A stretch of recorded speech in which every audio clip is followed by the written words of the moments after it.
Hello friends, my name is Amit Shukla and today I'm here to do a deep dive into Open Notebook AI. Open Notebook AI is the powerful open source, privacy-focused alternative to Google's NotebookLM solution. If you're a researcher, a student, podcaster, analyst, or a professional who deals with tons of information, this tool is about to become your next best friend.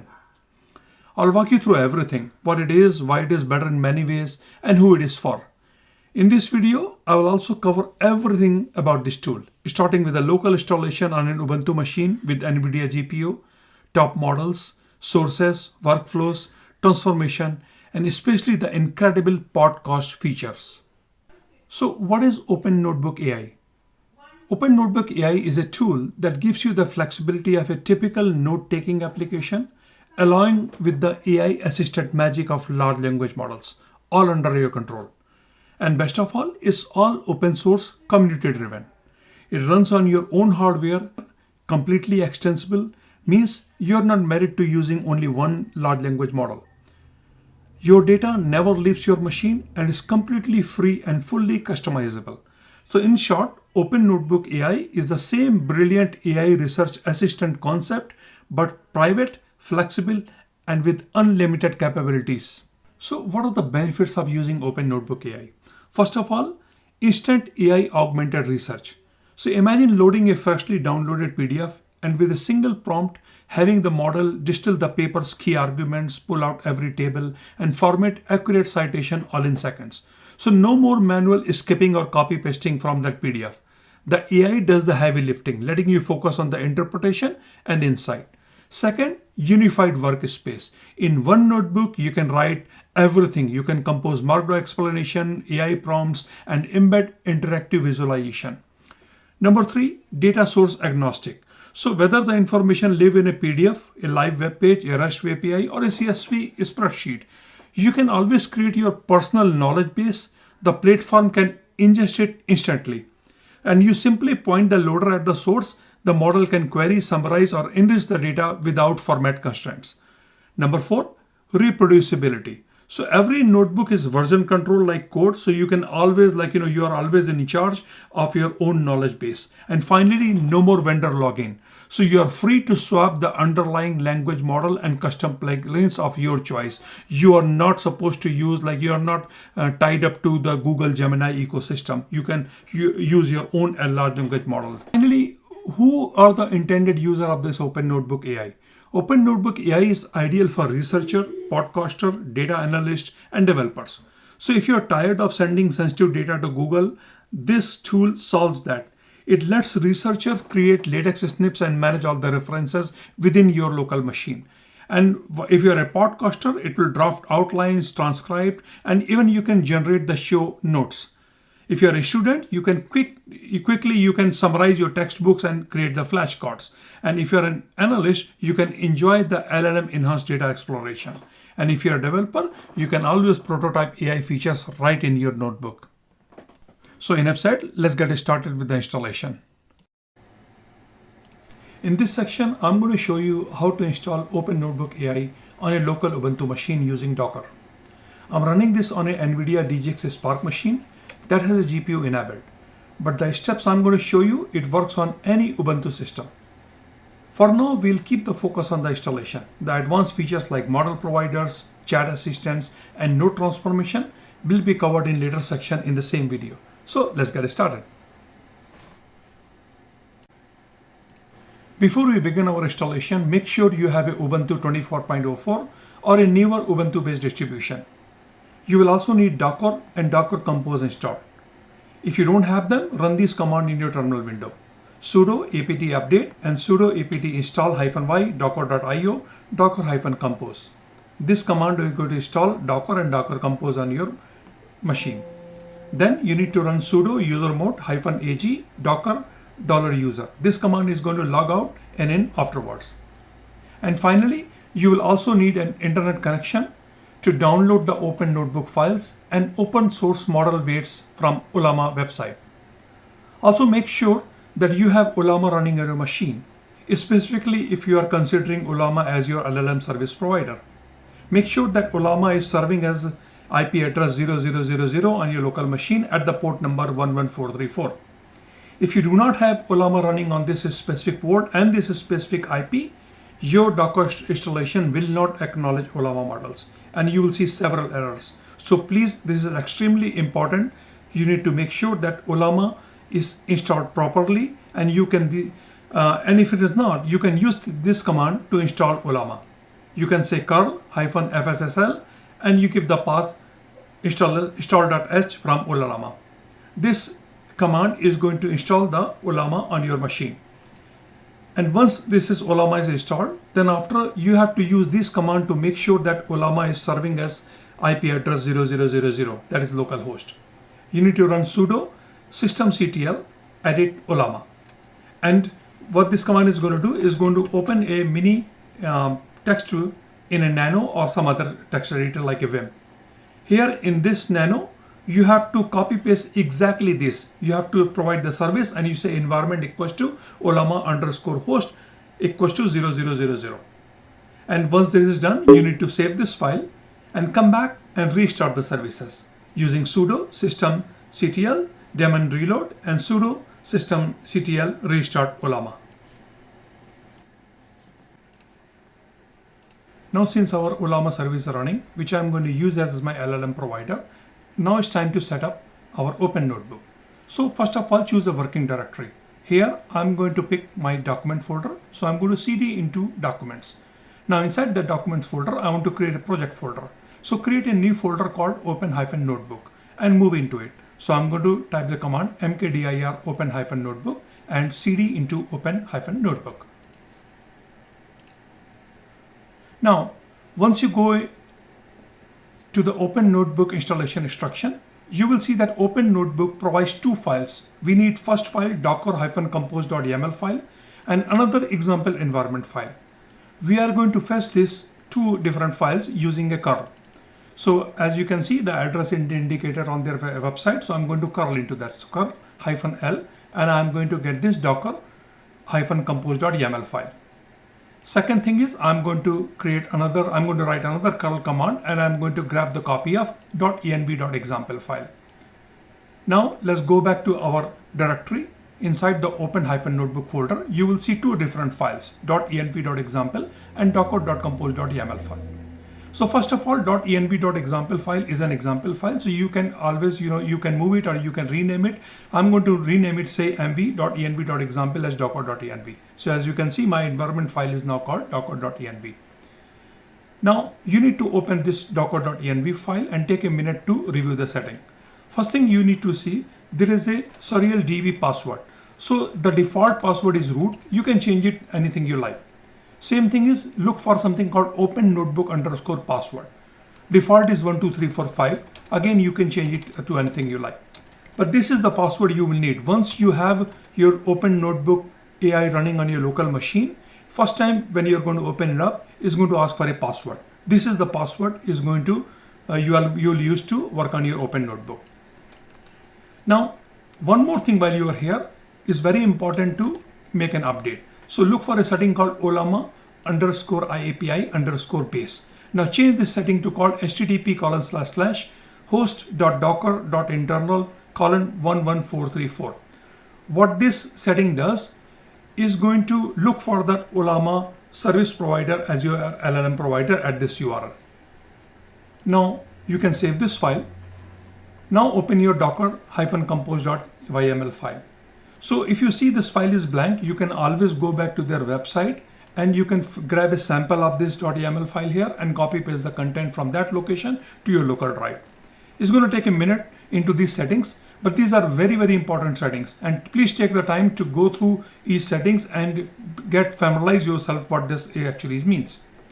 Now at last, do not forget that there's one more entry you have to make it into your YAML file.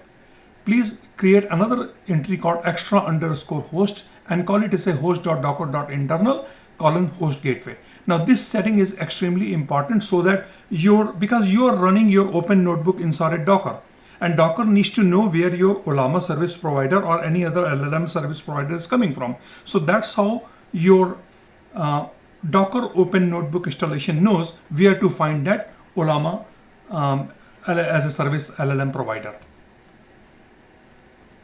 Now once that is done, so all you need to do, go back to your terminal command, and if you already have that Docker running, just say docker compose down. You don't need that. This is an optional command. It's only when you already have a Docker running.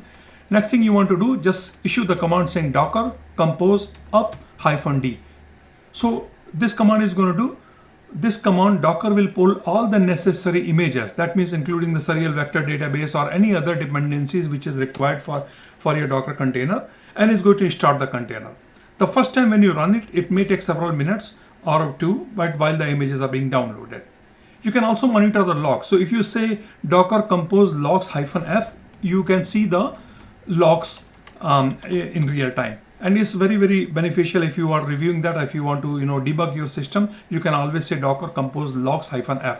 Otherwise, you always run the command saying docker compose up -d. -d, what it does, it suppresses all the errors and warnings and log messages. So you will just quietly, it was going to run it and it's going to exit it from your terminal window.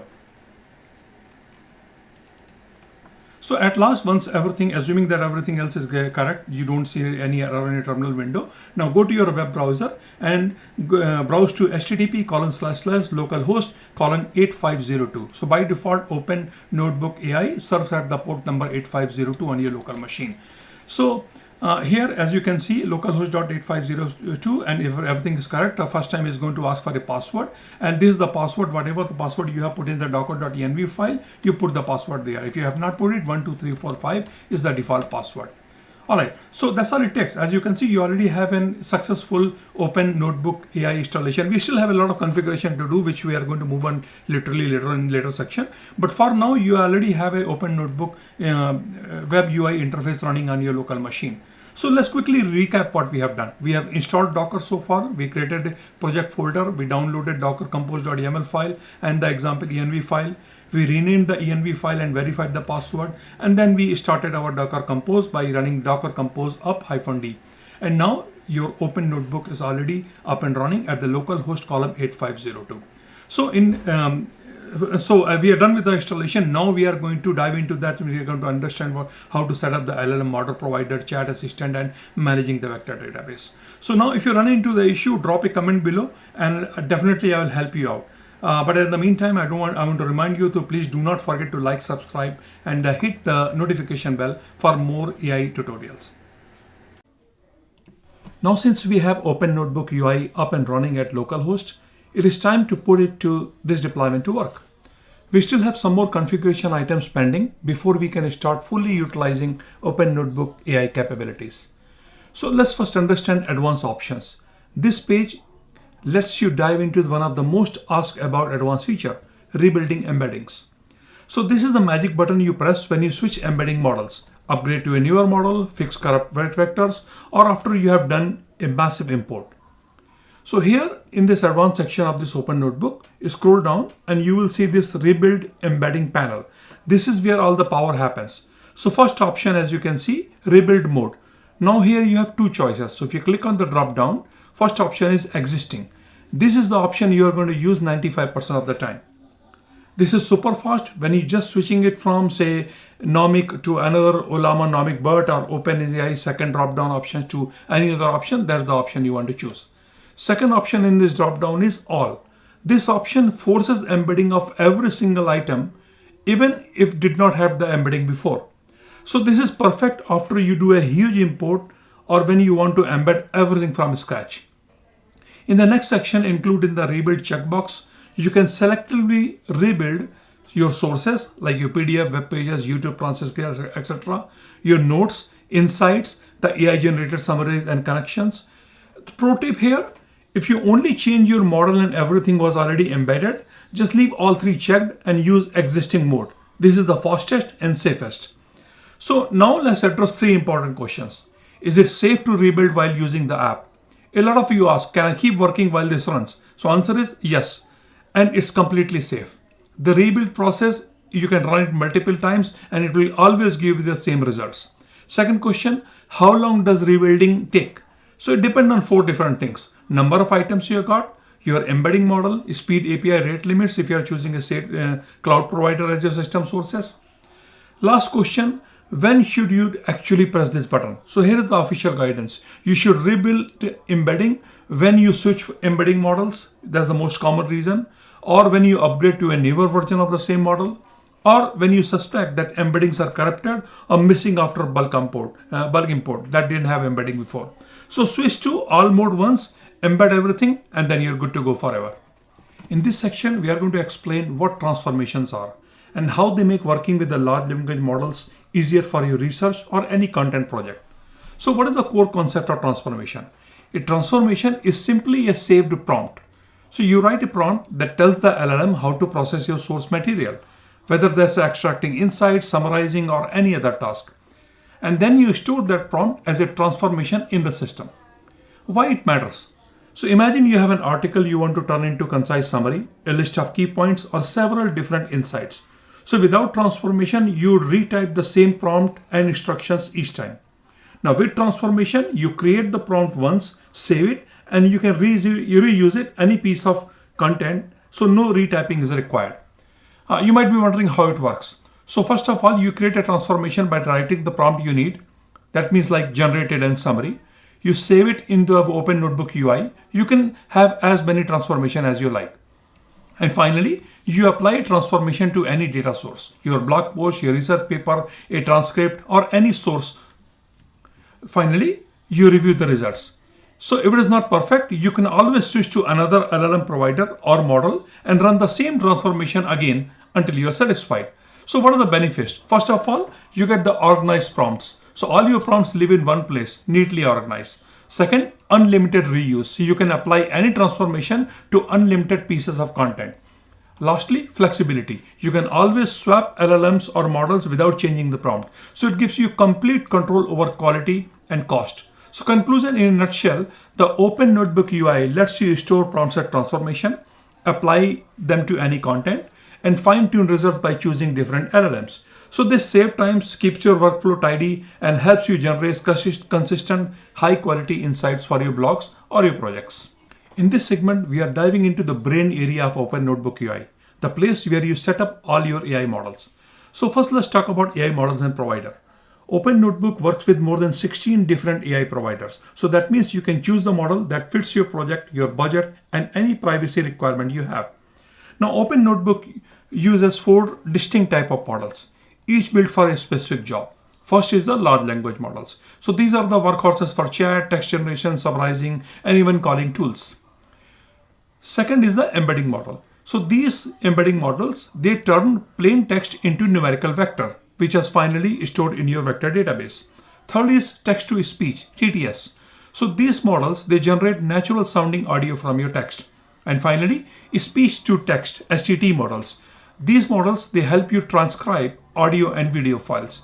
So they provide accurate transcription and can even identify different speakers. Now, Open Notebook, one thing I want to call out, also support reasoning models. So when a reasoning model works, it reveals its internal thought process inside the think tags, and the UI automatically handles those talks for you. So this transparency can be very helpful when you need to set up why the models made a certain decision. So in this tutorial, we are going to focus on local models. So we are going to ignore all the cloud providers for now. So let's talk about local models. Specifically, those are run through Ollama. Now, if you followed the earlier step in the same video, we already set up Ollama, and we assume that Ollama should be running on your machine, and you should see it listed with a green check mark in this UI. Later on, if there's more interest in this video, if you ask for it, I'm going to create more videos that show you how to add third-party LLM API providers. But for now, we'll stick with the local setup. So a quick note here, what's not configured in this demo is the TTS and STT models. So as you can see, TTS models and STT model are missing. They are essential for creating podcast and transcribing audio files. I'm going to cover this in a dedicated video because these are their chapter of their own. So in those dedicated videos, that is going to focus entirely on the podcast workflow. And I will demo how to install a local text to speech and local speech to text model. But that's going to be entirely different video. We are not going to cover this in today's session. Also, another thing I'm not going to cover is the vision or image models because they are not set up yet. So I'm hoping in the future releases of Open Notebook AI, we are going to support for visual models or vision-based models. So I'm going to update you when that happens. So enough said. Let's add a new LLM model by clicking on Add Model. Select Ollama as your provider and type GPT:/OSS 120B. It stands for 120 billion parameters, or whatever model you want to set up, like Llama 3.1 or whatever you want. Similarly, set up the embedding models as well. Now go back to your model assignment and choose your chat model, transformation model, tools model, large context model, and finally embedding model. That's it. Now you are done with your model configuration. You know that everything starts with adding great sources. In this segment, I'm going to walk you through 3 different ways you can add sources in NotebookLM, using the exact screen you will see when you click on Add New Source. So let's jump right in. When you click on Add New Source, this pop-up appears. It's divided into 3 different steps: source and content, organization, and processing. But the magic happens in step number 1, where you again have 3 different tabs: link, upload, and text. So first way, adding sources via link. This is perfect when you find an awesome article, blog post, or web page online. So click on the link tab. Here it says add a web page or URL. So if you got a big text box, it says enter URLs 1 per line. You can paste multiple links at once. Super handy for batch importing a whole research list from different websites. So for example, you can drop in a Wikipedia page, a research paper, a YouTube video page, or anything with a URL. Title, as you can see, is optional here. So if you leave it blank, NotebookLM will automatically generate a smart title from the content. So honestly, I usually leave it empty, and the AI does a great job. Second way is upload the files from your computer. This is my personal favorite for PDF and the document. So click on the upload button, that little up arrow icon here, and click on choose file. So here is the cool part. NotebookLM supports a ton of different file types. Documents like PDF, Doc, DocX, PPT, PowerPoint, XLS, ePublication, TXT, and Markdown. Basically everything text related. You can also use media files like MP4, MP3, WAV file, and MP4A. You can also use zip archive if you want to upload a whole folder at once. So as you can see, you can select multiple files and batch import them all in one go. So it's a perfect for dumping in a whole semester worth of lecture, slides, or research paper all at once. Again here, title is optional. It will auto-generate if you don't fill it in. Third way is text. This is the hidden gem that most people, they miss it. So click on the text tab. Now suppose you've got a big text box, okay? And here you can paste your own content here. So this is where you can drop in your own notes, brainstorm ideas, paste meeting transcripts, quotations, literally anything. So unlike the other 2 methods, title is required here. So make sure you give it a descriptive title, something like My Project Ideas, December 2025, or Interview Notes, or blah, blah, blah, whatever you want.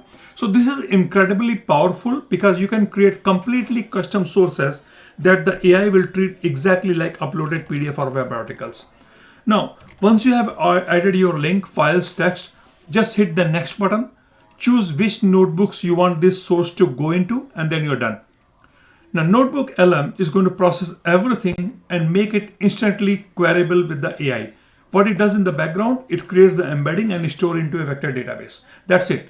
So, 3 simple super ways to feed your NotebookLM whatever content you want. Now finally, we have all our moving parts set up. So it's time to put it all together, and let's create a notebook. So we are going to break down exactly what you're seeing on the screen right now. This is the main interface after you spin it locally. And by the way, as you can see, it's running on the localhost 8502 in the browser. No internet is required. So at the top, you got the notebook title, which says yt-open-notebook.ai, and the description that tells you that this specific notebook is being used as a podcast script about running Open Notebook AI locally. Now the screen is cleanly split in 3 different main columns, exactly like NotebookLM, but 100% private. Left column, sources. So this is where all your documents live. You can see that I have already created a couple of the sources which are already added. Middle column, this is your workspace. You can see a bunch of saved notes like script 1, script 2, all the way to script 6. These are all written by me over the last couple of days. Now everyone has the little human icon because I wrote them manually, but you can also have the AI generated notes automatically. Now if you click on that plus right note, you can always create a new one. Perfect for brainstorming ideas, outlines, or you can even generate the full script like this one. In the rightmost column, you see something called Chat with Notebook. This is where the magic happens. It works exactly like the NotebookLM's chat. The AI knows everything about your data sources and as well as about the notes what you have created. So combining it all together, what you can do, you can ask questions, get summaries, or generate new content grounded in your documents. So basically what it's doing is also is querying your own content, the entire knowledge base. So at the bottom right, you will see some other extra goodies like original notebook doesn't show this clearly. This is also, you will also see something called context indicator. It shows you that currently is using these many tokens out of these many characters mod. It also show you the model selector. So right now, as you can see, it's running on GPT-4 OSS 120 billion parameter. And you can always swap it in your local model. So for example, if you are doing Llama 3.4 or any other model, you can always, pick and choose. Now, in short, so the whole thing what you have done so far, this is a pixel to pixel feature for feature recreation of the NotebookLM, but fully open source, running 100% offline, and it supports all the local LLM you can think of, and nothing ever touches the cloud. So if you have been wanting to run NotebookLM's incredible workflow without sending your private documents to Google, this is finally it. Now that's all I wanted to cover in this video today. There are many topics I did not get a chance to cover in this video, and hopefully I will create another follow-up videos on this topic, like end-to-end complete workflow, how to hack the UI and make it work for the vision models, and how to completely set a local TTS, the text to search, text to speech and speech to text models. And finally, once I have all those models set up running on locally, I can generate a professional podcast. So that's all I wanted to cover. If you like this video, please like and subscribe. And if you want more local AI tools, if you want to get a full set of tutorial, those are coming next. Thank you for watching.